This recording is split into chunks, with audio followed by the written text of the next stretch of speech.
Türkmenistan'ın Altınazar yapık görünüşli paydarlar cemiyeti bilen sertname bağlaşıp Aşgabat şäherinde köçelerin uğrunda käbir döwlete degişli dukarlar öňlerinde goýulan hojalyk cemiyeti Türkmen Tiltimat hususy kärhanasyna degişli terminallarynyň öz mobil telefonlar üçin pul töleýän müşterileriniň pullaryny ogurlaýan da barada maglumatlar bar. Öz adynyň efirde tutulmalygyny toran Aşgabatly ýaşaýjynyň aýtmanyna görä, ol şu ýylyň 27 aprelinde ýer saat 9:30 töweregi Aşgabatyň ýaşlar köçeniň uğrundaky 46-njy döwlet dukanynyň öňündäki hojalyk cemiyeti Türkmen Tiltimat hususy kärhanasyna degişli terminala 5 manat nöçerinde pul salypdyr. Emma onuň terminala salan puly onuň mobil telefonuna geçmändir.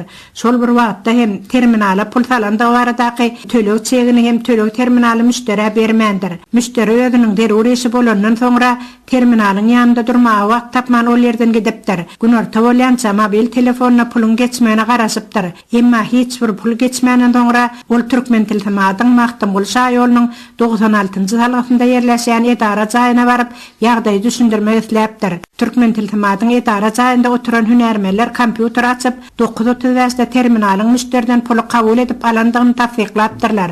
Emma pulun müşteriniň mobil telefonuna näme üçin geçmeýändigini düşündiriş berip bilmändirler.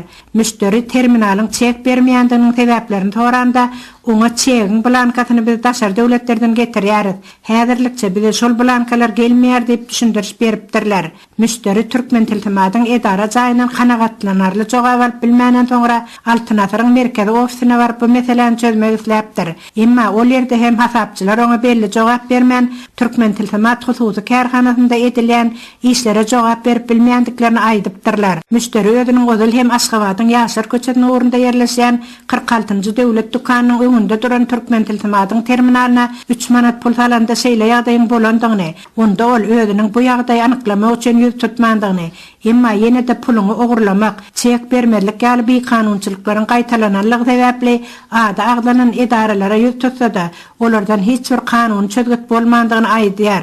Altınazar yapık görünüşli paydarlar cemiyeti bilen şertnama esasında öz terminallaryny dukarlaryň, käbir edara kärhanalaryň öňünde goýup müşterilere hyzmat edýän hususy firmalaryň onlarçasynyň bardygyny, hojalyk cemiyeti Türkmen Tiltimatyň terminalynyň beýleki terminallarda şular ýaly wakalaryň hiç wagt ýüz bermeýändigini, ol terminallarda pulun ogurlanmaýandygyny, geçiren puluna desine çek berilýändigini, öz mobil telefonunda geçen pulun hasabyňda bar bolan galyndy pulun möçlerini hem desine barlap bolýandygyny ol aýdýar. Şol bir wagtda da müşteri hojalyk cemiyeti Türkmen Tiltimat hususy kärhanasynyň hyzmatlarynyň peýdalanmak isleýän müşterileriniň köpüsiniň öz düşen ýagdaýy bilen ýüzbeýüz bolýandygyny hem sözüne goşýar.